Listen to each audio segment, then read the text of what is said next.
Good morning. Good morning. How's your day going? And I hope today that you're excited in the Lord.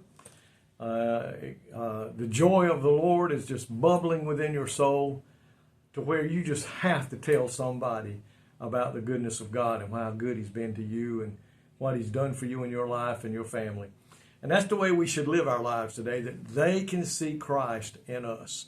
And I pray that we are all doing that today.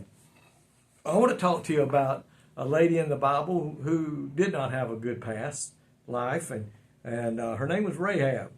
And if we look in the Bible, in Joshua chapter 2, verse 11, the Israelites were coming up on a town called Jericho with high walls, and she helped these men out. They were spies, and they were going there to see how big the town was, or the city and the walls, and what they could do to help. And this lady, her name was Rahab. She was a prostitute, and Israel was their enemy, and they were the enemy of Israel. When she got these men showed up, she knew who they were and what God had been doing for them. It says here, when they wanted to know how did she know, and she said, how could she have known that the God of Israel was the one true God overall? She had heard what the Lord had done for the nation of Israel. The inhabitants of Jericho knew about the battles that the Israelites had won. The Red Sea had been opened up for them to cross. All this news was going before Israel, and people were fearing and trembling the God that they served. The Holy Spirit convicts people sometimes through the lives that we live before them. If we truly will live a life that will show God in us and Christ living within us, that could cause other people to become under conviction to want the joy, the happiness, the confidence that they see in us, that there is a God in heaven. Our lives should cause others to say, I know there's a God because of the life I see you living. As Christians, only right we have to ask anybody to believe anything we say is that they see something different in us. Can people, maybe since you've known these people, you were living in sin, but now you are a child of God, can they see the difference in you? I pray they can see the difference in me.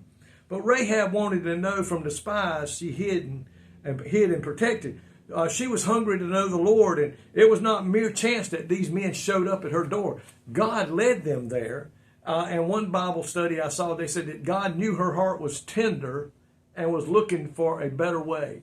And God led the spies there. She did her part by protecting them, hiding them up on the roof until the men had quit looking for them. And then she said, will you protect us? And they were told her, as long as you and your family are in your house, when the walls fall, you'll be safe. But if they're outside the wall, we can't make that promise.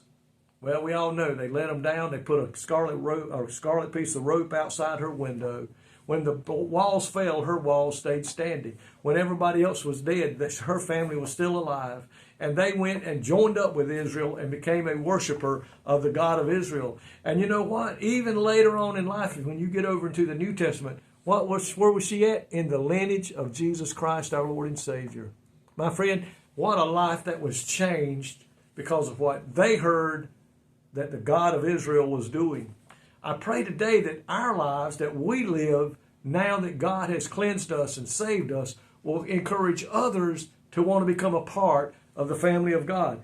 Rahab acted in faith, but unashamedly she hung the scarlet cord out and obeyed. She believed the truth which she was given and acted upon it. And by the power of the blood that was shed upon Calvary, she was saved. She was cleansed. She was made part of Israelite. That hadn't taken place yet on the cross. But she wound up living with the nation of Israel, becoming a part of the lineage of Jesus and the lineage of David. And my friends, today, God will do the same for us if we will just trust and obey. Let's live the life that God has called us to live to the point that people can see Christ in us. That should be every child of God's desire, that we are living so close to God. People can't help but see it, hear it, and believe on it and become a saved themselves. And man, what an awesome testimony that would be, wouldn't it? That our lives are winning people to the Lord. I want my life to do that. I want His light to shine through me so brightly that even in the darkness, when this world's so dark, they can see the light of Christ as we come to them. And I pray that that's what you want in your life today too. Listen, what happened to her and what the nation of Israel was sending before them, you and I can do the same thing today. The message of God can go before us if we'll live a life for Him. Lord, thank you today. I know sometimes it sounds like I wander around trying to get out to point out. But God, I pray today that we will realize that if we will live the life, you can take what we do and magnify it, that it will cause others to come to serve you. God, let us shine the light before us today, that you will shine through us and show the people that there is truly a God who can save and forgive and one day can make heaven our home. I love you today, Lord. Thank you for what you've done. In Jesus' name, amen. May God richly bless you today is my prayer.